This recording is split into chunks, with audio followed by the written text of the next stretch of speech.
Bonjour à tous. Comme promis dans mon livre, L'art des 5 mouvements, je vais faire un premier podcast sur les œuvres dont je parle dans le livre. Je cite, malgré toutes ces limites, je travaille à la présentation multimédia de ces techniques, les techniques énergétiques, et suis également en train de mettre en place un programme sur le net où chaque œuvre présentée ci-après sera commentée. Donc il y a toute une liste où il y a plein d'œuvres. Évidemment, comme j'adore la surprise, vous le savez bien, l'œuvre que je vais présenter aujourd'hui n'est pas inscrite dans le livre, mais parce que je viens de la lire et elle m'a transporté. Cette œuvre-là, elle est très connue. Et c'est Orlando de Virginia Woolf. Alors, je vais vous faire un petit résumé et ensuite citer quelques phrases à partir desquelles je vais vous montrer comment l'œuvre de Virginia Woolf, Orlando, est une œuvre profondément inspirée par le mouvement. Donc ça va être l'occasion de préciser cette philosophie du mouvement à travers cette œuvre littéraire. Je fais un petit résumé. Donc Orlando est un jeune noble anglais romantique et très beau. La vieille reine Élisabeth Ier, XVIIe siècle, décide d'en faire son courtisan favori afin qu'il s'occupe de ses vieux jours. Mais Orlando tombe amoureux de Sacha, fille de l'ambassadeur de Russie, ce qui, bien évidemment, déçoit la vieille reine. Mais Sacha abandonnera notre héros, ce qui l'amènera à partir comme ambassadeur en Orient. Il ira en Orient. Une révolution se produit là-bas et après un sommeil d'une semaine, Orlando se réveille femme. Il passe quelque temps en compagnie des tziganes et partage leur vie de nomades avant de retourner à Londres, poussé par son amour pour la poésie. Elle, puisqu'il est devenu une femme, elle finit par se marier avec un aventurier et rencontre le succès comme écrivaine. Donc la narration commence au début du XVIIe et se termine en 1928, au moment où Virginia finit son livre, était en train de critiquer son livre, et Orlando ne vieillit pas. Il a aux alentours de 30 ans. Je rentrerai tout de suite dans le vif du sujet. Alors, elle, donc Orlando est devenue femme, elle entendit la voix rauque du bohémien. Je cite, « Qu'est-ce que votre antiquité, votre race et votre richesse quand on les compare à ceci ?» Et en fait, il montre la nature et il fait référence au temps. Et il y a une anecdote qui est très rigolote où il dit mais vous avez 365 chambres parce qu'elle se vante d'avoir 365 chambres, d'avoir un pédigré dynastique énorme et lui dit mais qu'est-ce que c'est ces chambres par rapport à la nature? Qu'est-ce que c'est que ces chambres quand une suffit, voire aucune? Et qu'est-ce que votre pauvre dynastie quand nous on a 20 millions derrière nous? Donc, il y a, à travers ça, une critique de la sédentarité. Bien entendu, quand on fait une critique de la sédentarité, c'est une critique de la civilisation, au moins depuis le néolithique. Donc, ce tzigane que Orlando suit, lui rappelle en fait la vanité de nos civilisations sédentaires. Pas seulement occidentale, mais même toute civilisation qui s'installe et qui ne veut plus bouger. C'est ce qu'on appelle un petit peu le nomadisme, il faut faire attention. Parce qu'aujourd'hui, le nomadisme, il fait référence un petit peu aux mondialistes, c'est-à-dire en fait à des capitaux qui fluctueraient en dehors des nations. Vous imaginez bien que la poésie que Orlando rencontre à travers ce tzigane n'a rien à voir avec des flux de capitaux ou une destruction des nations. C'est complètement autre chose. C'est vraiment le nomadisme au sens de mouvement. Ce n'est même pas le nomade qui va de repère en repère, c'est l'être qui a fait de la terre sa demeure.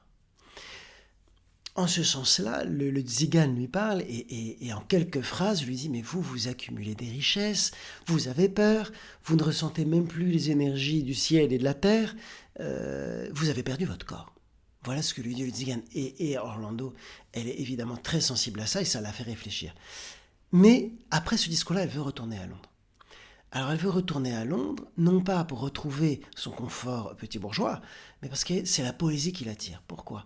Parce que la poésie est précisément le langage du mouvement le langage tzigan, le langage bohémien, le langage de nous sommes le monde. Nouvelle petite étape, je cite Virginia, on peut remarquer ici que, vu l'ambiguïté de ses paroles, Orlando blâmait apparemment les deux sexes également, comme si elle n'appartenait à aucun. Il est vrai que jusque-là, elle semblait vaciller. Elle était homme, elle était femme. Elle connaissait les secrets et partageait les faiblesses de l'un et de l'autre. C'était une situation affreusement déconcertante à donner le vertige. Donc là, c'est très, très, très rigolo parce que la critique de Virginia, à travers Orlando, est très, très vaste. Elle critique non seulement les identités figées, mais aussi les comportements des hommes et des femmes. Donc c'est très important. Elle a cette sagesse de ne pas s'arrêter sur on va critiquer les hommes ou on va critiquer les femmes. Non, elle voit les faiblesses, donc les forces, des uns et des autres. Et et les ambiguïtés. Cette situation déconcertante dont elle parle, c'est évidemment qu'à partir du moment où on sort de la critique de l'un ou de la critique de l'autre, c'est-à-dire à partir du moment où on sort du dualisme, on sort du cycle de pouvoir. Et on s'aperçoit que aussi bien les hommes que les femmes, qu'au bout du compte les êtres humains, ne cessent de répéter des cycles de pouvoir. Et d'ailleurs, elle va dans son livre beaucoup plus loin. Hein. Elle ne s'arrête pas à la critique des identités figées de genre. Elle va aussi remettre, et toujours avec beaucoup d'humour, tout critiquer, toutes les classes sociales. Et c'est pour ça d'ailleurs elle va rencontrer des prostituées, elle va rencontrer des nobles, elle va rencontrer des tziganes, elle va rencontrer des aventuriers, elle va rencontrer des hommes, elle va rencontrer des femmes, elle va tester l'homosexualité, l'hétérosexualité, aussi le monachisme, c'est-à-dire le fait d'être moine, puisqu'elle est très rêveuse. Elle teste tout pour finalement se rendre compte que les classes sociales, les conventions, les codes sont quelque chose qui fige le mouvement, qui fige ce qu'elle va appeler l'inspiration. L'inspiration poétique, puisque Orlando est une femme, un homme, qui est perpétuellement un être humain, on va dire, qui cherche l'inspiration. Et toutes ces classes sociales, ce genre et ces conventions, ces codes, ne font que figer et bloquer la connexion à cette inspiration. Donc, au bout du compte, ce qu'elle critique, c'est bien plus large que le genre et bien plus dérangeant. C'est absolument toutes les conventions sociales, mais même les nouvelles. C'est-à-dire, une critique des hommes ou des femmes peut se renverser, c'est ce qu'on voit aujourd'hui, en un nouveau devoir-être. Voilà, je crois que ce que Virginia Orlando vise, c'est de dire, mais en fait, tout devoir-être, tout comportementalisme, behaviorisme, comme on dit chez nos amis anglais, est en fait une mutilation. Je continue. La galerie et tous ses occupants tombèrent en poudre. Le propre visage d'Orlando, qui était resté obscur et sombre pendant sa contemplation, fut illuminé comme par l'éclair de l'explosion. Les nerfs tirés, tendus par le présent, elle était aussi la proie d'une peur étrange.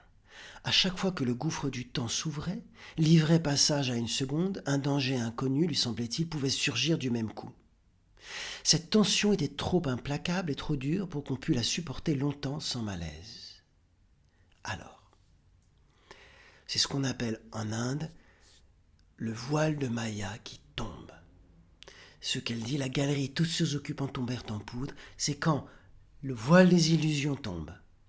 Là, c'est projeté sur les personnages qui eux-mêmes tombent en poudre. Ce sont les maquillages qui tombent, c'est le théâtre qui tombe, c'est la société du spectacle, comme dit notre ami Guy Debord, qui tombe. C'est précisément cette accumulation dont elle parle, dont les bohémiens parlent. Vous n'arrêtez pas d'accumuler, ce qu'on appelle le capitalisme.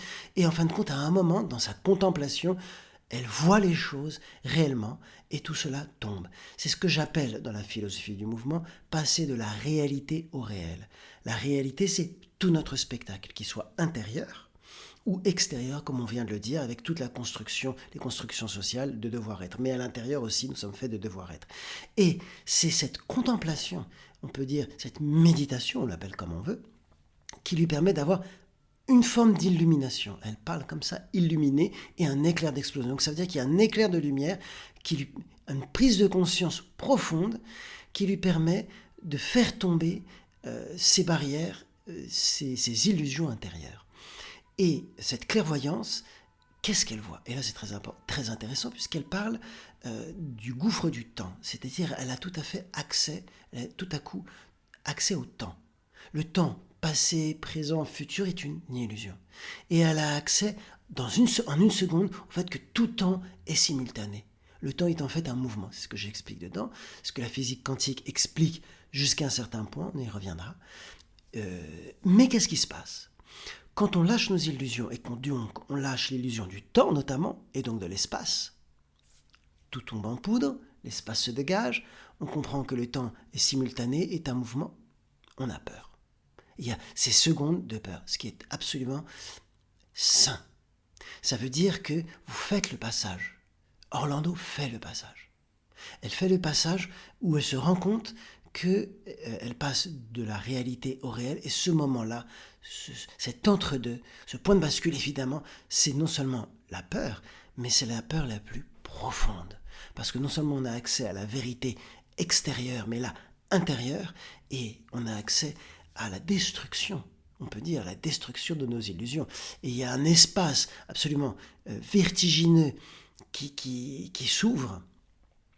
Et la peur à ce moment-là, c'est la peur de la conscience. C'est-à-dire la conscience qui s'est construite, notre être social qui s'est construit et qu'on n'a pas eu le choix, sur le devoir-être, se rend compte qu'en fait, il est minable, il est rien du tout. Et il prend peur. L'étape d'après sera évidemment de rentrer dans cette étrangeté. Ces moments de peur, ces moments de connexion comme Orlando là, avec une simple observation, c'est ce que j'appelle la connexion. La connexion, c'est justement des moments dans notre vie où on prend conscience, mais ça peut être à n'importe quel instant, on ne peut pas le savoir, et il n'y a pas de méditation parfaite pour avoir ces connexions, ce serait trop facile, évidemment, il n'y a pas de protocole, c'est des choses qui vous tombent dessus à certains moments et qui vous reconnectent. C'est ce que j'appelle la connexion. Quand les connexions se multiplient, on arrive à la transmutation. Nouvelle étape. Peut-être, mais ce qui paraît certain, car nous sommes maintenant dans la région des peut-être et des apparences, c'est que celui dont elle avait le plus besoin se refusait à venir. On devinait en effet à ses paroles qu'elle changeait de moi aussi vite qu'elle conduisait, chaque tournant en amenait un autre. Comme il advient, lorsque pour quelque raison incompréhensible, le moi conscient qui est le plus haut et qui a le pouvoir de désirer, souhaite n'être qu'un seul moi. C'est ce que certains nomment le vrai moi. Il est, disent-ils, le groupement de tous nos possibles, commandé, verrouillé par notre moi en chef, notre moi clé qui les unit et les surveille. Orlando certainement cherchait ce moi-là, comme le lecteur peut en juger, en entendant parler au volant de son auto. Si c'est un monologue sans queue ni tête, entrecoupé, trivial, terne et quelquefois inintelligible, que le lecteur s'en prenne à lui-même, qui veut écouter une dame quand elle parle seule, nous nous contentons de transcrire ces paroles telles qu'elle les prononça, en ajoutant entre parenthèses « quel est le moi, à notre opinion, parle ». Mais en ceci, nous pouvons fort bien nous tromper. Là encore, c'est une clé dans ce roman et pour la philosophie du mouvement. Nous sommes, comme on vient de le dire, une multitude de moi. Mais il y a dans notre devoir-être un impératif à avoir un seul moi. Il faut qu'il y ait un moi centralisateur, comme elle le dit très bien, qui commande. Évidemment, elle fait référence aux théories psychanalytiques, psychologiques même, toutes les théories psychiques, qui tournent autour de son vrai moi. On aurait un vrai moi, soi-disant, qui serait le moi en chef et qui serait le moi centralisateur qui gérerait tous les mois. Orlando est en train de faire exploser cette idée-là, toujours en douceur. C'est-à-dire qu'en fait, nous sommes une multitude de moi, il faut entendre une multitude de personnages. C'est pourquoi hommes, femmes, nobles, prostituées, aventuriers, enfants, tout. Il y a tout en nous. C'est un petit peu cette idée, quand on parle des vies antérieures, etc., c'est cette idée-là qu'elle est en train de nous présenter, mais d'une manière extrêmement incarnée, puisque c'est en roulant dans sa voiture, C'est évidemment une image, puisqu'elle n'arrête pas de faire des tours, des détours, donc elle se perd un peu. Et ce qui compte, c'est évidemment le chemin, pas la voiture. Ce qu'elle veut dire par là, c'est qu'il ne faut pas chercher, contrairement à toujours ce qu'on nous dit, même dans nos pratiques énergétiques, on dit cherchez votre foi et moi. Ben écoutez, vous pouvez toujours chercher, vous allez être comme Orlando dans la voiture et vous perdre dans un univers sans queue ni tête. Parce qu'il n'y en a pas. À partir du moment où on cherche un vrai moi, on va en fait créer une identité qui va fermer notre richesse intérieure. C'est exactement ce que j'appelais au niveau politique, et ce qu'elle appelle elle-même le capitalisme, c'est-à-dire un moi centralisateur, accumulateur, ce que les bohémiens parlent, ce dont les bohémiens parlent, centralisateur qui va gérer tout le monde. C'est un système pyramidal. Alors, évidemment, je précise que le système pyramidal, donc le système de pouvoir, comme elle le dit, n'est pas patriarcal, n'est pas matriarcal, n'est pas je ne sais pas quoi, il est arcal, c'est-à-dire un système de pouvoir. Quel que soit, même si on avait, je ne sais pas moi, des cyborgs au pouvoir qui n'auraient pas de genre, il serait évidemment critiqué par Orlando, qui lui cherche le véritable moi. Alors, évidemment, vous avez remarqué l'humour, les digressions. Pourquoi ? Virginia fait exploser le récit.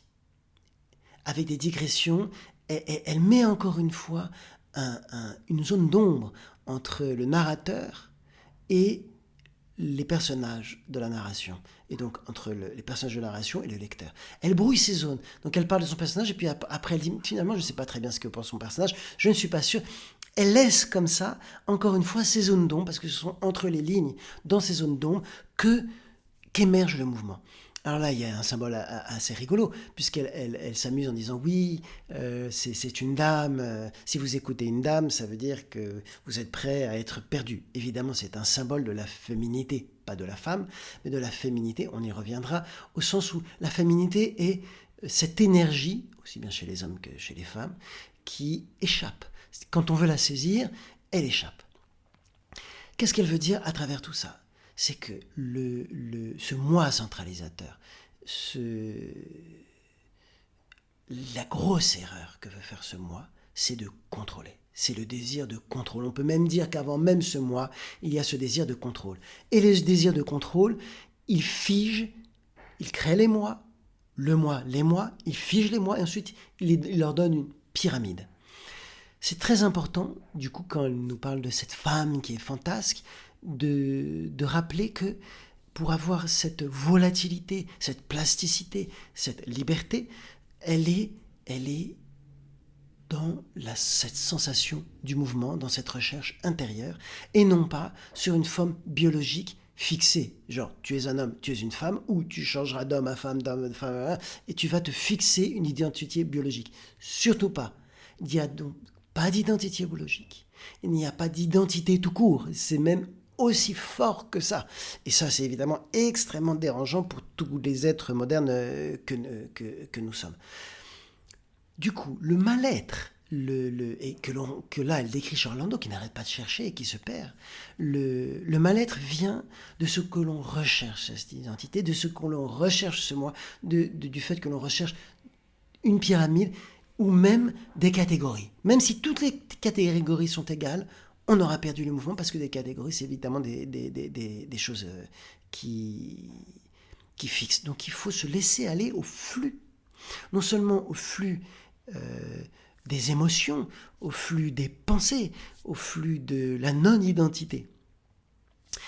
Et quand j'ai lu ce passage, ça m'a rappelé ce qu'on appelle le candomblé, santeria, vaudou, enfin toutes les traditions animistes africaines, afro-brésiliennes.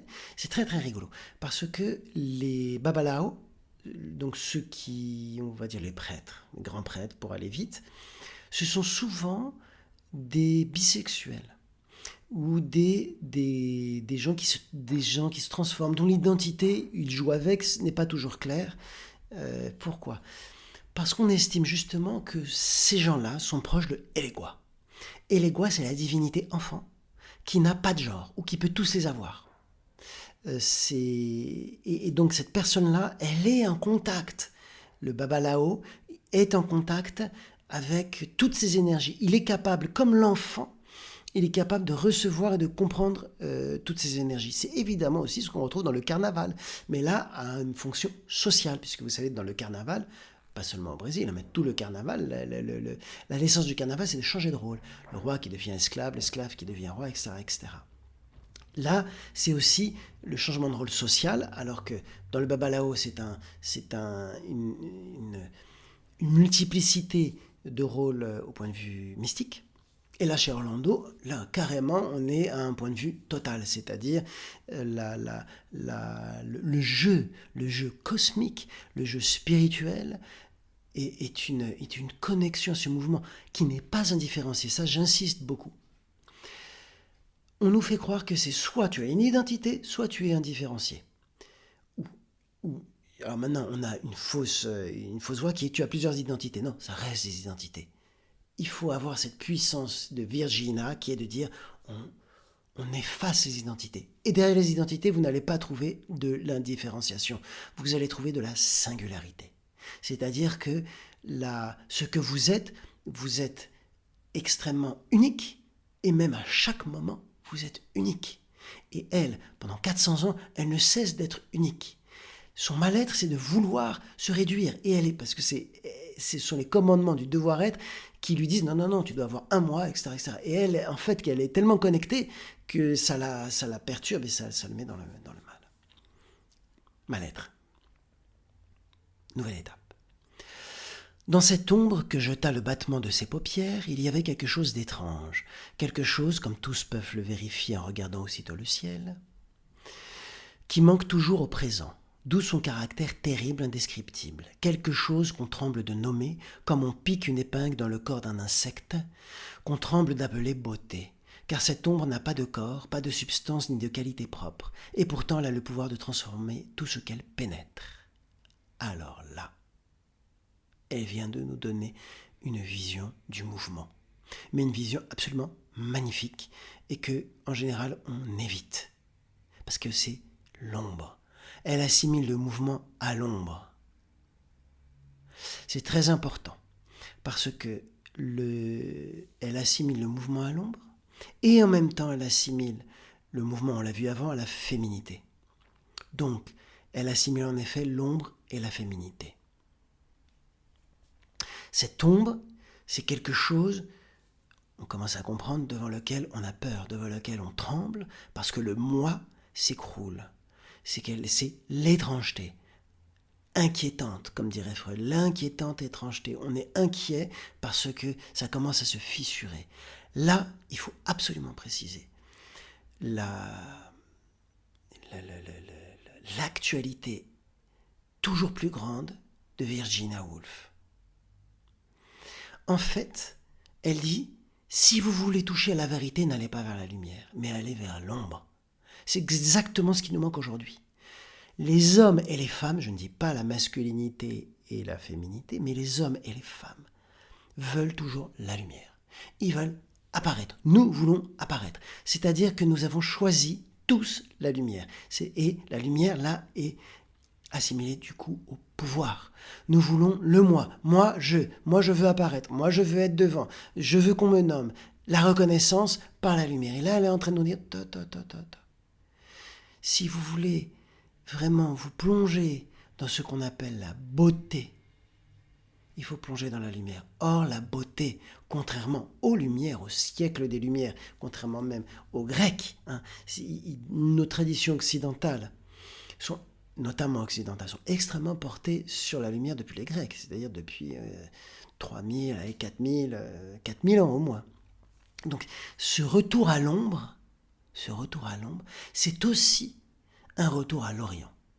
Alors évidemment, l'Orient, imaginé par les gens du XXe siècle, 19e, 20e, c'est un petit peu l'orientalisme, donc ça a ses limites. Bien sûr qu'ils ne connaissent rien de l'Orient réel, c'est fantasmé. Mais on ne va pas rentrer dans ce discours-là. Là, ce qui nous intéresse, c'est que elle donne un nom, Orient, qui veut dire loin de l'Occident, voire opposé. L'Orient, c'est l'ombre. L'Orient, c'est la danse. L'Orient, c'est les voiles qui miroitent. C'est l'arc-en-ciel. C'est le bigarré, l'Orient. Et donc, derrière ça, c'est l'ombre. Et le message, c'est de dire, mais en fin de compte, si on veut réellement toucher à la vérité, donc à la beauté, il faut aller dans l'ombre. Et ces assimilations entre beauté, vérité et ombre, c'est magnifique. Et c'est contrairement, ça va à l'encontre de tout ce qu'on nous apprend tout le temps. Même le média est toujours une lumière.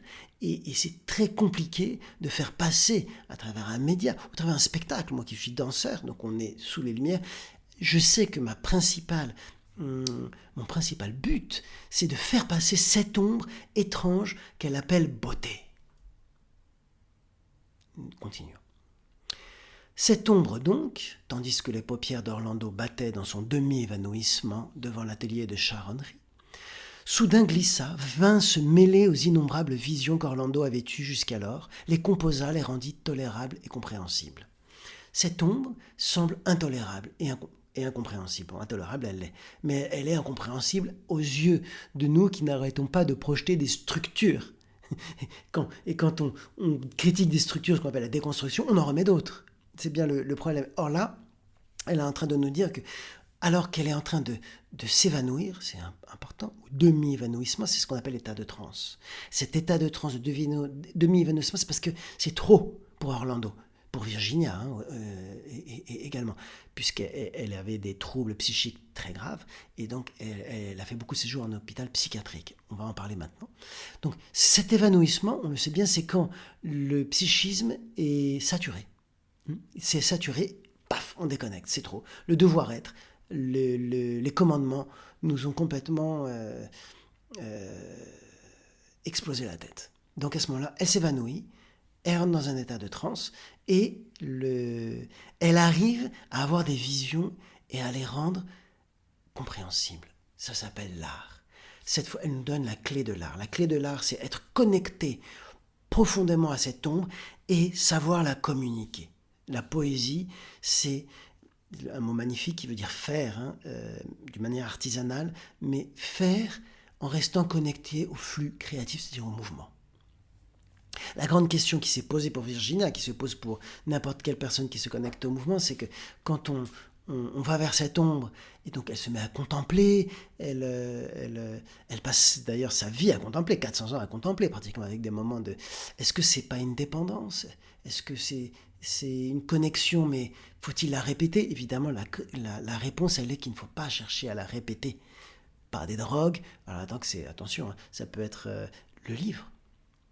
En ce qui concerne Orlando, c'est un peu du bovarisme, c'est-à-dire elle lit, elle imagine, c'est une forme de drogue, le virtuel, enfin, etc. Eh bien, il faut toujours se remettre en question dans la vie, dans le réel, pour que ces connexions se multiplient et qu'on arrive à la transmutation. Alors, Virginia, elle a trouvé un chemin qui est très dangereux, qui est celui de l'écriture. Et c'est là où je voulais en venir par rapport à la poésie et à la psychiatrie, parce que donc elle a fait des nombreux séjours en psychiatrie, et elle dit dans ses lettres à un moment, finalement, les médicaments, ça ne marche pas. Je vais essayer l'écriture thérapie, quelque chose comme ça. C'est très très important, ce passage que elle-même, elle fait, et qu'on retrouve chez Orlando, qui n'arrête pas de rêver et de se jeter dans la vie sans jamais aller à l'hôpital psychiatrique.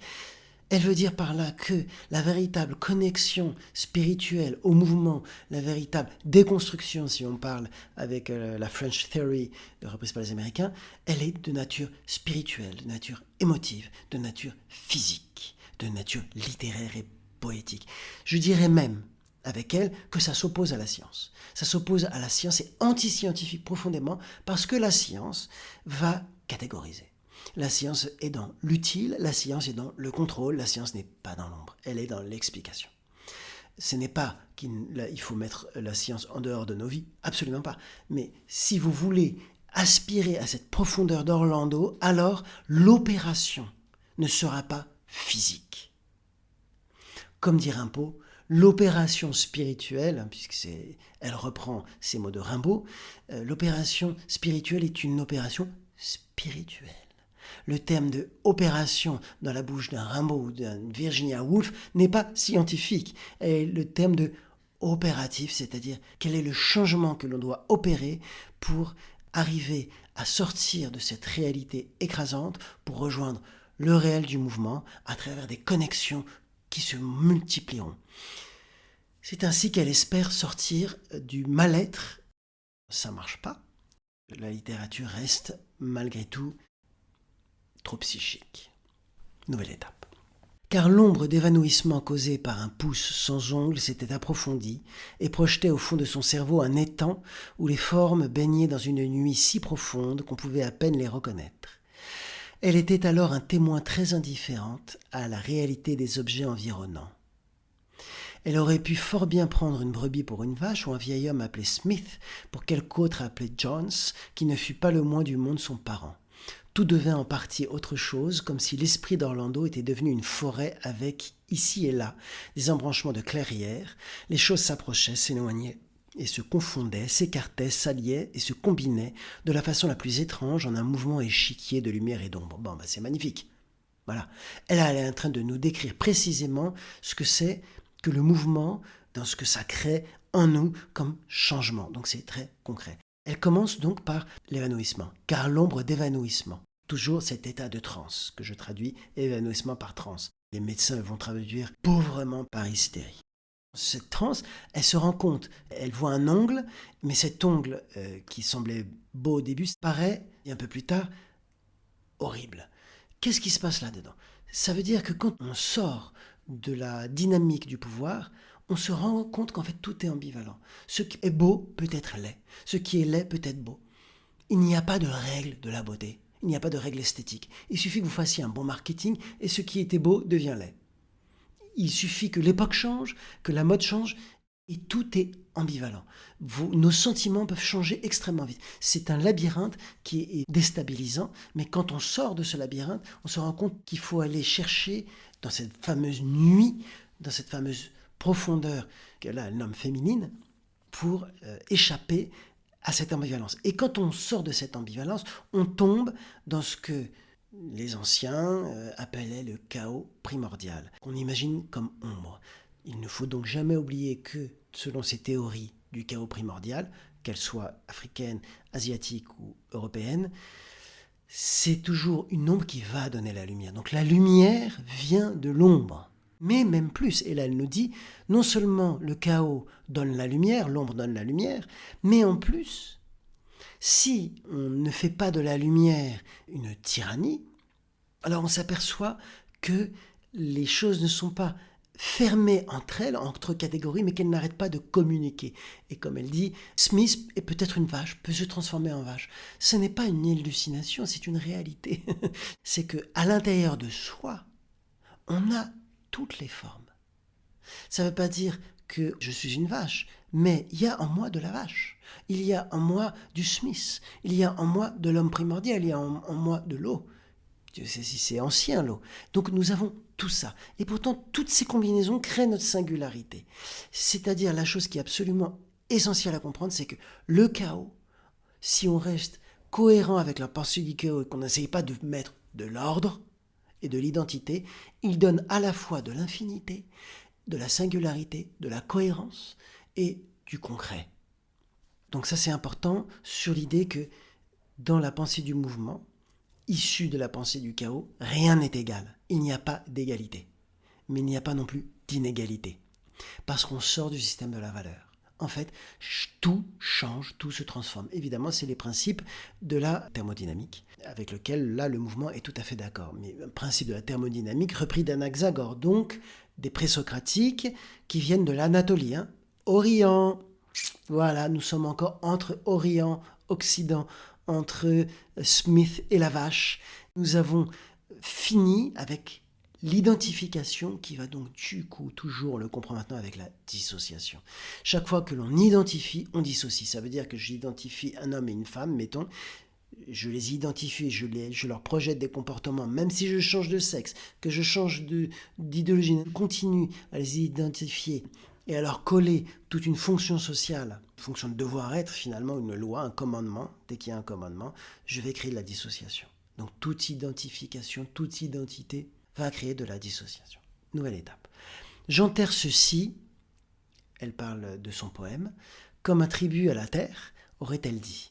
Je rends à la terre ce que la terre m'a donné.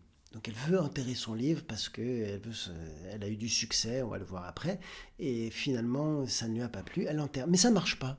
Elle se rend compte que les chiens déterrent le livre, etc. Qu'est-ce que ça veut dire? Elle a cette illumination, elle se dit, bon, tout ça c'est un jeu finalement de dupes, on veut nous faire croire que nous sommes ceci, cela, etc., etc. En fin de compte, nous sommes tout à fait autre chose sans être indifférenciés, mais singuliers. J'ai découvert ça grâce à la poésie, je rends à la nature ce qu'il faut. Évidemment, c'est un très beau geste, puisque au bout du compte, le maître de tout ça, c'est la nature. Non pas au sens de naturaliste, qu'on serait des êtres naturels, donc que la nature nous donnerait des fonctions, absolument pas, la nature est créative, donc elle est du mouvement. Ça ne marche pas, pourquoi? Ça ne marche pas parce que le message de la nature, si je puis dire, c'est de dire, oh, oh, oh, n'essaye pas de fixer ton poème dans la terre ou de penser que tu vas abandonner le jeu cosmique. Tu dois continuer à écrire. Tu dois continuer à jouer aussi le jeu de la civilisation. Le jeu ne doit jamais s'arrêter. Et c'est dans ce jeu que tu seras toujours en connexion et que tu pourras faire la transmutation qui est bien au-delà des identités. Étape nouvelle, la louange et la gloire qu'ont-ils à faire avec la poésie? On a faire cette édition, c'était le chiffre atteint déjà, avec la valeur du volume. Écrire de la poésie, n'était-ce pas une transaction secrète, une voix répondant à une autre voix? Tout ce bavardage par suite, ces louanges et ces blâmes, et ces conversations avec des gens qui vous admirent, et ces conversations avec des gens qui ne vous admirent pas, avaient aussi peu de rapport que possible avec la chose vraie, une voix qui répond à une autre voix. Et bien voilà. On a compris que dans le système de la lumière, dans le système des lumières, dans le système scientiste des lumières, dans le système rationnel de l'Occident, voire des civilisations générales, donc dans ce système psychique, la poésie a été assimilée à la gloire. Et en fait, elle se rend compte que la gloire, la reconnaissance, le nombre de ventes n'a rien à voir avec. Et c'est un message énorme pour nous qui sommes dans une civilisation profondément marchande, où on veut absolument se dire, si la musique que j'ai écrite fonctionne, elle doit se vendre. Si elle se vend, elle est bonne, elle a à voir la beauté. Tout ça, c'est bullshit, on jette tout ça à la poubelle. Elle est en train de nous dire, c'est un bavardage. Et elle va même plus loin. Elle nous dit que c'est une voix qui répond à une voix. Elle nous dit que la réalité dans laquelle nous vivons est en fait une hallucination. Virginia inverse, elle que l'on traite de folle, qui a été incarcérée elle-même, qui se considère d'ailleurs comme tout à fait fragile, à un moment de lucidité extrême, elle dit mais en fait, tous ces voix d'admiration, de non-admiration, de louange, de blâme, de bavardage, est en fait un système psychique dans lequel nous sommes enfermés. Ces voix qui se répondent sont en fait hallucinatoires, elles n'ont pas de racines. C'est un perpétuel bavardage qui n'a plus de référence. La recherche d'Orlando, c'est mais où est le réel là-dedans? Et elle emploie ce mot de la chose vraie. La chose vraie. Chose, donc c'est un des termes les plus vagues qui existent. Et elle fait bien d'employer un terme vague, puisque le mouvement, le chaos, l'insaisissable, il faut employer les termes les plus vagues et en même temps les plus précis. Vrai, la chose vraie, et tout son livre est en fait une précision de ça, n'a rien à voir avec les transactions psychiques, psychotique dans laquelle nous vivons. Notre réalité est une hallucination spéculaire et spectaculaire. Et en ce sens, c'est toute la critique, encore une fois, des situationnistes. En 2 mots, qui est fou dans cette affaire? Nouvelle étape. Il n'était pas nécessaire maintenant de s'évanouir pour plonger un regard profond dans cette ombre où les choses prennent forme, dans les temps de l'esprit, tantôt Shakespeare, tantôt une jeune fille en pantalon russe, tantôt un bateau d'un sou sur la Serpentine, enfin l'Atlantique même qui roule ses énormes vagues au large du Cap Horn. Orlando regarda dans l'ombre. Le brick de son mari était là. Il montait au sommet d'une vague, il grimpait encore. Le porche blanc des 1000 morts se dressait devant lui. Ô téméraire, ô fou, ridicule, toujours à doubler le Cap Horn, si inutilement, en pleine tempête. Mais déjà le brick plongeait dans le porche, ressortait de l'autre côté, sauf enfin, pleure de joie, cria Orlando, pleure de joie. Bon, Moi, ça m'a beaucoup fait rire et je suis très sensible à cet humour où elle décrit justement que son mari qui va au Cap Horn défier les tempêtes, elle l'imagine, elle revient et là, il faut pleurer de joie. Bon, c'est ce qu'on appelle les clichés et elle se moque des clichés. Nos émotions profondes dans ce système du devoir-être sont elles-mêmes déterminées par des clichés. C'est terrible. Et ça marche. Quand je regarde les films hollywoodiens les plus pourris, je me mets à pleurer. Non pas que j'y mets beaucoup de moi-même, je n'y mets pas beaucoup d'ombre féminine, mais ça va toucher tous nos clichés. Donc le mari revient, pleure de joie. Donc là, c'est pleure de joie. Pouf, le bouton pleure de joie. Donc elle est très très rigolote, cette Orlando, avec toujours cette distance qui est en fait la distance de l'ombre. Donc ce chaos primordial nous permet de mettre en exergue tout le ridicule, mais cette fois-ci des émotions, ce qui est difficile parce qu'on a tendance à se dire « Oh, je suis sincère avec les émotions, quand je joue, ça c'est le bon truc ». Combien de fois j'ai pu écrire des partitions avec toute ma sincérité et puis le lendemain, je me disais « Mais qu'est-ce que c'est que ce truc, c'est complètement pourri ». Il faut pouvoir vivre ces émotions, mais si on n'est pas connecté à cette ombre profonde, tout sera vain, volatile et léger. Donc quand on casse les codes, comme elle dit, le Shakespeare devient une jeune fille, etc. Et en fait là, elle se passe tout ce qui s'est passé dans sa vie. Elle se rend compte que pendant toutes ces rencontres, elle a cherché l'ombre. Cette phrase est très forte quand elle dit « Orlando regarda dans l'ombre ». Et ça, c'est à la fin du roman. À ce moment, elle s'arrête dans sa fuite intérieure, dans sa fuite extérieure, et elle plonge dans l'ombre. Elle rencontre l'humour, rencontre le ridicule de nos actions les plus extrêmes, et elle se met à rire. Dernière étape. Et lorsque Shelmerdine, devenu maintenant un beau capitaine marin, allé les joues fraîches et alerte, sauta sur le sol, Orlando vit au-dessus de sa tête monter d'un seul coup d'aile un oiseau sauvage. Seul, c'est l'oie, cria Orlando, l'oie sauvage. Et le 12e coup de minuit sonna, le 12e coup de minuit, le jeudi 11 octobre 1928. C'est la dernière phrase du roman. Shelmerdine, c'est le nouvel amant qu'elle a trouvé. Et là, ça continue ce qu'on avait dit avant.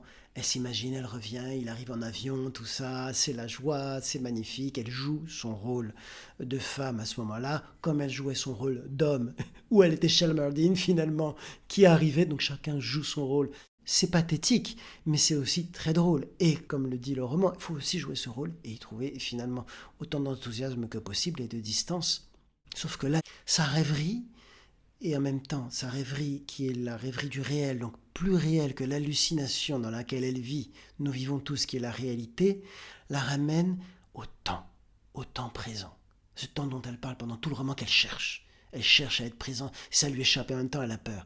Ce temps arrive à la fois par l'horloge, par le coup de l'horloge qui la réveille, la dureté du temps calculé, donc là c'est le mal-être qui arrive, mais qui la ramène au temps présent d'aujourd'hui. Moi, Virginia Woolf, je suis en train d'écrire ce livre Orlando pour investir, pour habiter, pour demeurer dans ce temps présent. J'écris chaque lettre, chaque mot que j'écris sur ce papier, c'est pour pouvoir revenir, trouver cette ombre en moi, cette ombre dans le temps, cette ombre dans le monde.